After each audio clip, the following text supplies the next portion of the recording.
Okay, so David's kingdom, about 1000 BC. And this is an artifact called the Tel Dan stela. Okay, a stela, again, is just an inscribed stone. And Tel Dan is the location from which it comes. A tel being a series of cities built on top of one another. And as you dig down through that tel, you get to a lower and earlier levels as you go. Now, this Tel Dan stela is an inscribed basalt stone. And it refers to the house of David, meaning his royal family. Okay? And it's now located in the Israel Museum.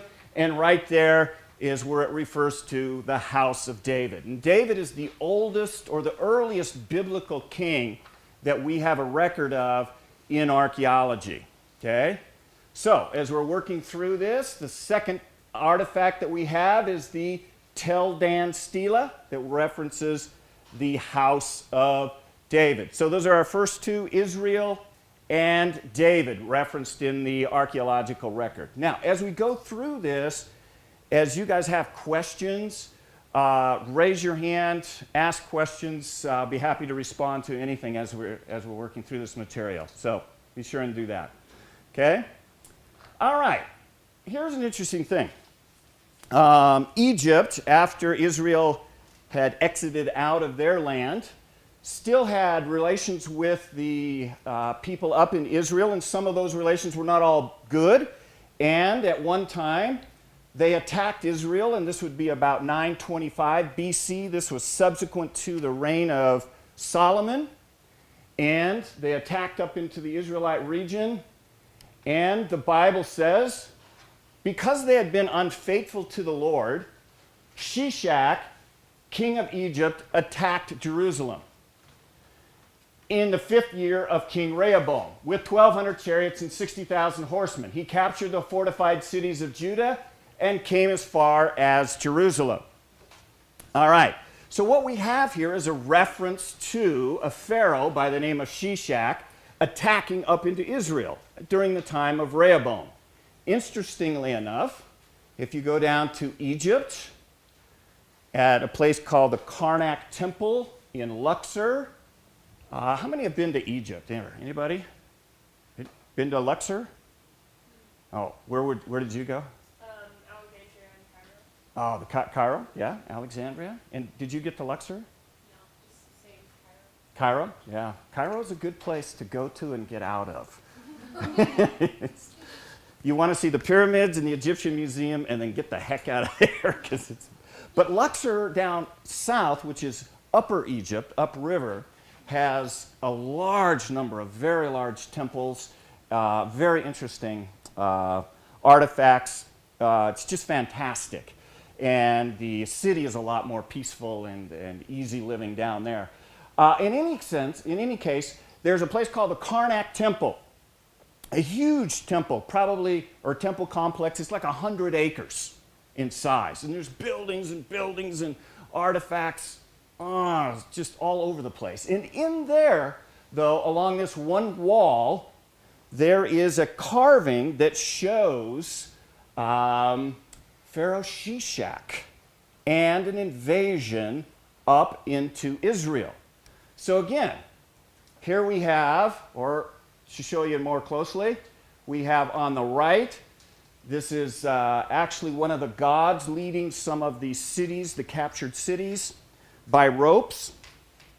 And also up there is Pharaoh Shishak, portraying his invasion into this area. But here's an interesting thing, okay? It says in the Bible that Jerusalem was attacked, okay? In this wall carving, Jerusalem is not named, okay? We certainly have Pharaoh Shishak on here, so there's a direct correlation there with the scriptures, but we don't have Jerusalem, okay? And as we go through this, particularly those of you who are in leadership here at Antioch, I think it's really, really, really important that you learn how to deal with this kind of data in a way that's ethical, okay? And that we not overclaim what the data actually says, okay? This is a real problem in archaeology. People will claim things that are not true constantly. We see this with people who are trying to prove the Bible, and we see this with people who are trying to disprove the Bible, okay?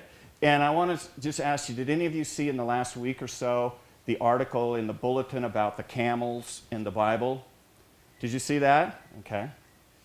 And because they didn't find camels at a particular place, therefore the Bible isn't true when it says that Abraham had camels, okay? I was saying that camels weren't like around back then. Yeah, it's a really irresponsible article. It's extremely irresponsible. I submitted an In My View editorial to respond to that, and I just got it approved yesterday. So it should be in the paper in the next few weeks. But yeah, it's kind of painful because okay, so there's that, and it's an argument from silence, and there actually is evidence. That camel game has been going on for a long time. Hey, we didn't find camels, therefore when the Bible says they were camels, guess what, it's wrong. And that's been going on for so long. That's an age-old game. I call it the whack-a-mole game because it'll come back. We didn't find such and such, therefore the Bible. It's an argument from silence. It's very poor, and actually there is evidence of camels, domesticated camels, from that time. So put that aside. But on the other side, Christians, or those who try to support the Bible, do the same thing. Make false claims, okay? How many have heard about the chariot wheels at the bottom of the Red Sea? Okay? That is a total fraud. I'm sorry. That isn't true. Those are not chariot wheels. That's a great way to make money, is to make DVDs and sell them to people. But those are not really chariot wheels. And we don't know if and if they were chariot wheels, if they were from Pharaoh, if they were from the time of Moses, whatever, okay? So there's fraud on both sides, or misrepresentations, or overclaims on both sides, okay? So I can go through this list, and I can show you 20 artifacts that relate very well to the Bible, okay? And then on the website, BibleandArchaeology.com, it's referenced on there. There's 50 artifacts that relate to the Bible, okay? And there just came out a magazine that has a story about 50 people out of the Old Testament alone that have been found in archaeology. So there's a lot of evidence out there. So we don't need to overclaim, and we shouldn't overclaim. We should always be ethical in how we treat this material. And I think that's particularly important for those of you who are in leadership and in teaching, is to be careful about what you claim, okay? Now that's a long kind of talk, not necessarily about archaeology, but how we use the evidence. And on this artifact, I want to illustrate this, is that Shishak is mentioned, the Pharaoh that's referred to in the Bible. So there's a lockdown there as far as the correlation. But it says he attacked Jerusalem. Well, Jerusalem is not named in this list of cities that are captured, okay? Now, notice there could be a couple reasons for that, okay? Some of the city names are damaged. This wall is 3,000 years old, okay? So we clearly have Pharaoh Shishak correlating with the scriptural text. We probably have the invasion, but it's important that we nuance that to say only probably, okay? The city of Megiddo is listed here. That Cartouche is there, okay? But am I clear on this? How it's important, okay? So I teach at a lot of different places and different venues, and the one thing that grieves me, I've had one really grievous experience where I was at COCC and I was teaching about this, and I said, okay, has anybody heard this story about the chariot wheels at the bottom of the Red Sea? And a couple people raised their hand. And I said, nah, it's a fraud, I'm sorry, okay? Well, I'm thinking in the back of my mind, yeah, but there's this whole stack of stuff that I'm going to show you in the next few weeks, okay? Well, one lady that was there in the front row, she said, oh, wait a minute, no, yeah, I believe in those chariots. And I go, no, it's a fraud, I'm sorry. Oh, man, I believe it. No, ma'am, it's a fraud, it's not there.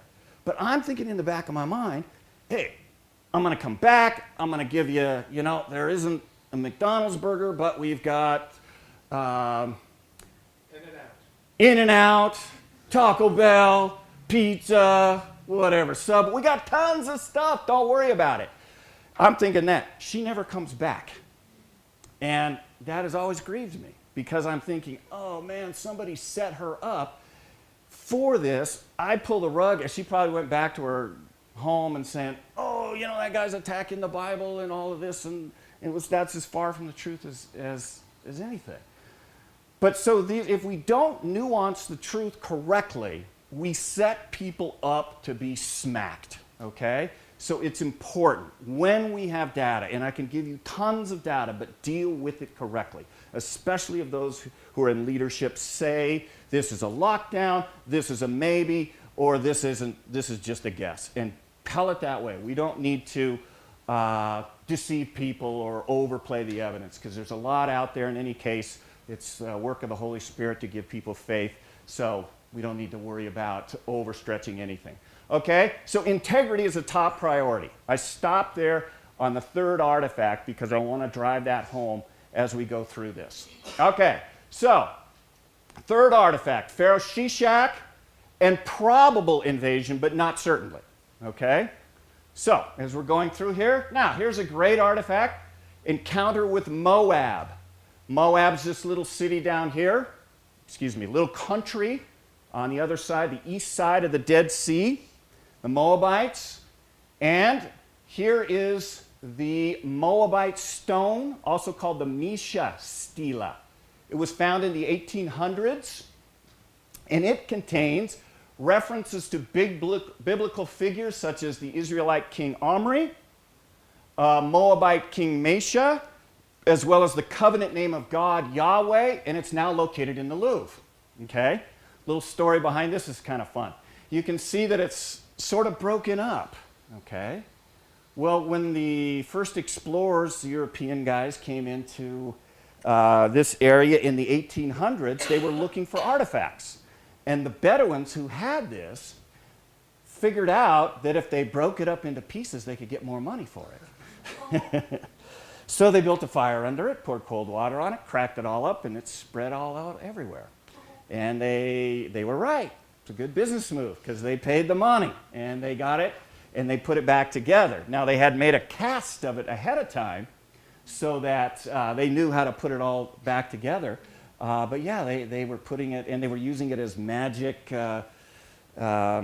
items that would make their crops grow and so forth. But they got paid more for it, and they put it all back together. And this is an amazing artifact. It's in the Louvre, okay? So here we're going to color code this for you to make it as easy as possible. In the Bible, 2 Kings 3, 4, and 5. Now Mesha, red, you'll notice that. King of Moab raised sheep, and he had to supply the king of Israel with 100,000 lambs and with the wool of 100,000 rams. But after Ahab died, the king of, and I know how you guys are when you're reading this in the evening. What do? No, you fall asleep, right? When you're reading your Bible. The archaeology type guys love this sort of stuff, or they have these big long lists of names and people and what they built and everything. But sometimes it isn't the most interesting stuff. But just to let you know, there's a reason or there's a usefulness to this other stuff that isn't all just spiritual, okay? It allows us to go back and check to see if these stories that do contain spiritual elements are embedded in some kind of real history as they claim, okay? If there's no real history here, if there was no Mesha, there was no Moab, there was no yada, yada, yada, then the spiritual stories are meaningless, okay? So here we go. We're color-coded. Here's the other side of, this is what's written on the Moabite stone. I am Mesha. Okay, you see this? Mesha, Mesha. All right, we got it, as I said, color-coded. I am Mesha, son of Chemosh. King Omri of Israel had oppressed Moab many days, for Chemosh was angry with him. I took the vessels of Yahweh. Okay?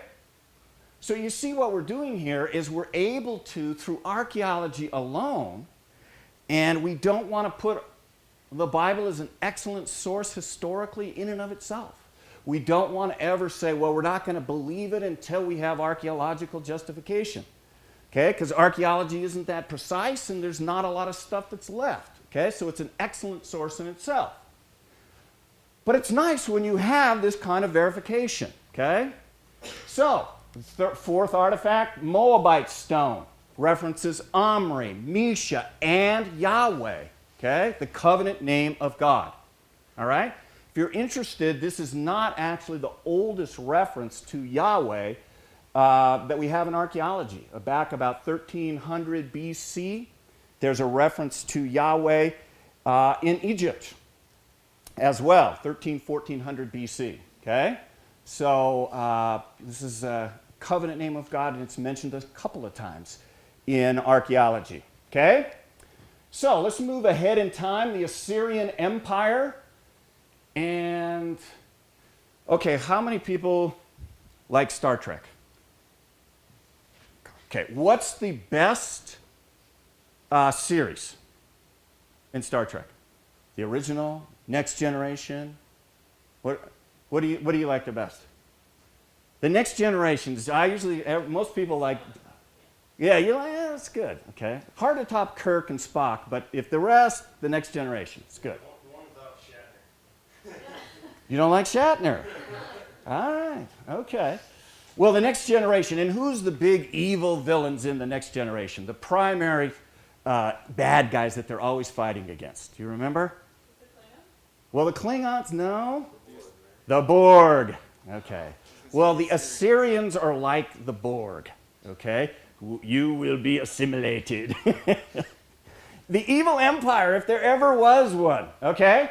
So, and Israel starts running into these guys in a lot of ways. And what's interesting is some of our best attestation archaeologically for the historical text in the scripture comes from the Assyrians. They made a lot of records of their contacts with the people of Israel, specifically Israel and Judah.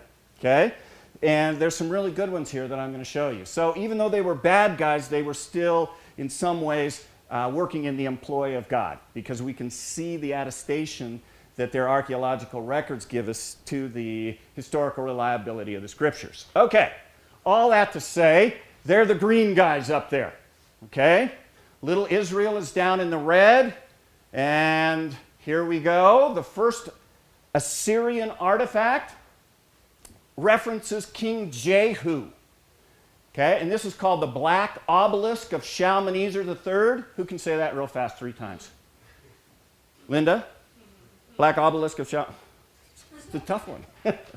Okay, and the text that reads, tribute of Jehu, son of Omri. Both Jehu and Omri were Israelite kings who are referred to in the Bible, and this is in the British Museum. Okay, a lot of these artifacts are in the British Museum, or in the Louvre, or in the Pergamon Museum in Berlin, or in the Israel Museum. Okay, so but probably the largest collection of really astounding biblical artifacts is in the British Museum. It's kind of cool. So this references King Jehu, and here it is, a close-up on this panel, and this panel reads about how Shalmaneser was receiving the tribute of Jehu, okay? And the individual in the middle there that's bowing down, prostrate, is likely King Jehu himself, okay? It just says, the panel says that about him receiving the tribute of King Jehu. It doesn't say specifically that it's Jehu bowing, but it likely is. And so this would be the oldest picture that we have, if it is, of a Jewish king. So it's kind of cool.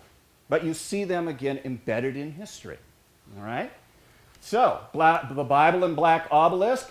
Also, anoint Jehu, son of Nimshi, king over Israel, and anoint Elijah, son of Shaphat, from Abel Maholah, to succeed you as prophet. Okay? And the Black Obelisk says, I received tribute from Jehu of the house of Omri, silver, gold, a gold bowl, a green turned gold vessels. Okay? So you see the correlation here. The Bible, black obelisk, both talking about the same person historically. Okay?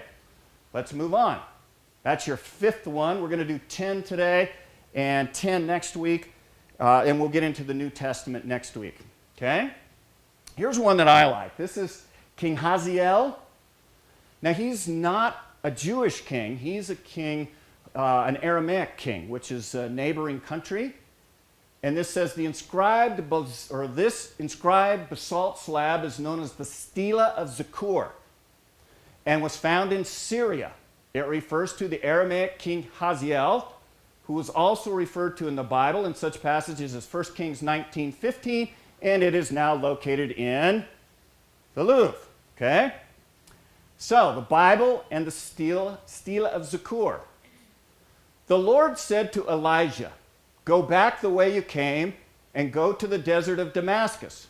When you get there, anoint Hazael king over Aram." Okay? Again, another one of those places where you're probably, okay, I'm getting through, I'm daydreaming, what am I going to pack for lunch? I know how it goes, okay? But this stuff is important. It has a resonance in history that's important for us to check out closely. And now the Stela of Zakur. I am Zakur, king of Hamath and Luash. Bar-Hadad, son of Hazael, king of Aram, united against me 17 kings. Okay? So on and so forth. Now, here's the way I like this. Then the Lord said to Elijah, this is how you connect spiritual things with archaeology. The Lord said to Elijah, "Go anoint Hazael king over Aram." It's recorded in the Bible. And then you go out into Syria and you kick around, and lo and behold, you find Hazael king of Aram. Kind of a nice little correlation. You can start connecting the dots in kind of a cool way with some of this stuff. Okay? Any questions at this point in time? Okay? All right, cool. So that's number 5, or that's number 6. And Linda, we're stopping at in 6 minutes, right? 12:45? You can, like 12:48, and we can wrap up real fast. 12:48. Yeah. Okay, sounds good. So we'll get through 4 more at least. All right. So the Assyrian Empire, they expand. Remember the Borg, you will be assimilated. Well, they did a lot of assimilating. By the way, these guys, they are just awful. I mean, they would brag about flaying their enemies, hanging their skins on the city walls, impaling people. It's just nuts. Anyway, what I'm amazed at when I see this is how, and I'm going to show you this in a minute, how King Hezekiah had the faith in God when he was surrounded by these butchers to still remain faithful to God and to rely on him and to see his deliverance. So here we see the king of the Assyrian Empire in green. They've expanded down into Egypt. And you'll notice that little red dot kind of on the lower left-hand side. That's all that's left of Israel. That's all that's left of monotheism on planet Earth, okay? They're surrounded in Jerusalem. You've got Isaiah in there. You've got Hezekiah, and not too much else. And the Borg have got you surrounded, okay? Here they are. Now, this is one of the coolest artifacts out there, okay? And if you like this kind of stuff, kind of the weird, you'll seem weird to other people, but it's okay. There's a few of us out there that, you know, are kind of bookworms or like to go to museums. So this is in the museum, the Oriental Institute in Chicago, which is a great museum. And I got there early in the morning, standing by the door, you know, and they lifted up the gate, and I go walking in, trying to look dignified, but not so much, actually, and went all the way back to find just this one artifact, which is the one artifact that I really wanted to see. There's a ton of other ones there that are good, but this is the Sennacherib prism, okay? And in the Bible, we have this story about how Jerusalem was surrounded by the Borg, the Assyrians. The Assyrians also record that same story. So we have this same story from two sides, and it's kind of interesting. I'm going to show you an example of political spin in the about 700 BC. Okay? So this is the Sennacherib prism. It tells the Assyrian side of the story of the attack on Jerusalem during the time of King Hezekiah. It's now located in the Oriel Institute. Okay, the Bible. In the 14th year of King Hezekiah's reign, Sennacherib, king of Assyria, attacked all the fortified cities of Judah and captured them. Now, did he capture Jerusalem? Yes? No? No. Okay. Some of you read your Old Testament and you'll see. What happened? His army got wiped out, right? Okay? Here's what's interesting. Okay? Except Jerusalem was delivered. Hezekiah took this message from the king of Assyria and took it into Isaiah the prophet, and they were like, oh no, we've got to surrender, we're surrounded here, this is a really bad state of affairs. But the Assyrian king had insulted the living God, okay? And he had said, which of the other gods have ever stopped me from doing whatever I wanted? Now the Lord can't stop me either. Made a mistake. That's a bad mistake, okay? He stuck his finger into the light socket, and this time the electricity was on, and he got zapped big time, okay? So his army gets wiped out, but he still records the story. Notice what it says. Again, it's the other side of the story that you read in the Bible. But as for Hezekiah, that Jew who did not bow in submission to my yoke, I besieged and conquered. He himself I shut up like a caged bird within Jerusalem, his royal city. Do you see the spin? Okay, these guys live on hubris. They're just braggers to the nth degree. Okay? And so he's going to claim everything that he really can. But what did he not claim? Yeah, he didn't take Jerusalem. All he said was he caged him up, Hezekiah, he bragged as far as he could. But he can only go so far, right? And so it's just a fascinating side of the story. They're both talking about the same thing.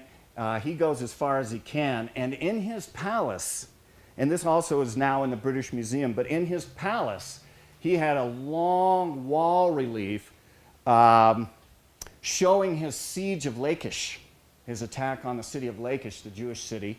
And that assault there is also recorded in the Bible. And it shows people getting impaled. It shows people, the wars and people being led away as prisoners.